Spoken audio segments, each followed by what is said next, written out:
नमस्कार दोस्तों, स्वागत है आपका हिंदी नॉलेज शो में। तो दोस्तों, चीन के अंदर से ऐसी रिपोर्ट निकलकर सामने आ रही हैं कि चीनी सरकार बहुत ही बड़े और हैवी लेवल का क्रैकडाउन अंजाम दे रही है और इसके तहत चीन के बड़े बड़े businessman, communist party of China के कुछ सीनियर नेता और इसके अलावा भी बहुत सारे मीडिया हाउस से जुड़े लोगों को लगातार जेल में ठूसा जा रहा है। इसके अलावा जो सोशल मीडिया पर भी कुछ फेमस लोग हैं, उन्हें भी जेल के अंदर लगातार डाला जा रहा है।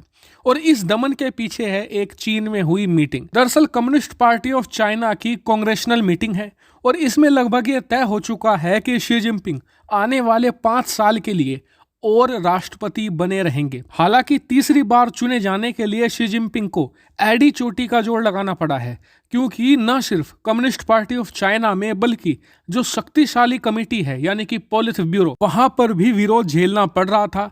ऐसे में शी जिनपिंग को बहुत ही ज्यादा कड़ी मेहनत करनी पड़ी ये इलेक्शन जीतने के लिए। लेकिन एक बात तो साफ है कि शी जिनपिंग के इस क्रैकडाउन की वजह से न सिर्फ चीनी जनता बल्कि कम्युनिस्ट पार्टी के जो लाखों कार्यकर्ता हैं, उनमें भी ये संदेश जा रहा है कि शी जिनपिंग लगातार कमजोर पड़ रहे हैं। ऐसे में खतरा है भारत के लिए, क्योंकि ऐसी स्थिति में शी जिनपिंग क्या करते हैं, अपने पड़ोसियों को निशाना बनाते हैं और उसमें सबसे पहला नंबर है भारत का।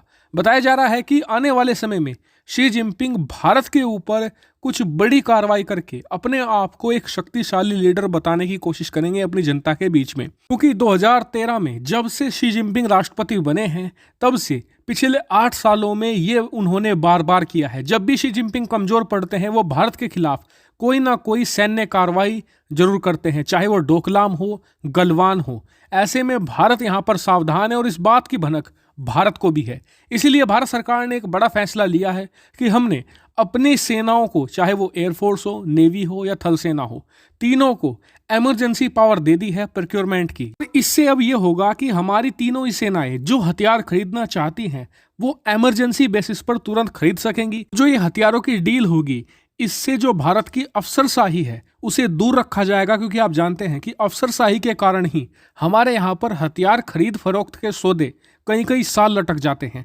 ऐसे में ये इमरजेंसी स्थिति मानकर उन्हें पूरी पावर दे दी जाएगी, सब कुछ वही हैंडल करेंगी। इतना ही नहीं, जो हम सालाना बजट तय करते हैं तीनों सेनाओं का, अगर हथियार उस बजट से ज़्यादा हो रहा है तो भी भारतीय सरकार एडिशनल पैसे प्रोवाइड कराएंगी भारत की तीनों सेनाओं को। ऐसे में ये जो मर्जी चाहे वो हथियार खरीद सकती हैं, ताकि सर्दियों में अगर चीन हमें छेड़ने की कोशिश करता है तो तीनों सेनाएं जमकर चीन का मुकाबला कर सकें। और यकीन मानिए, इससे बहुत ज़्यादा अंतर आता है, क्योंकि आपको याद होगा जब गलवान घाटी की हिंसा हुई थी, उसके तुरंत बाद भारत सरकार ने ऐसी ही शक्ति यानी कि इमरजेंसी प्रोक्योरमेंट की तीनों सेनाओं को दी थी।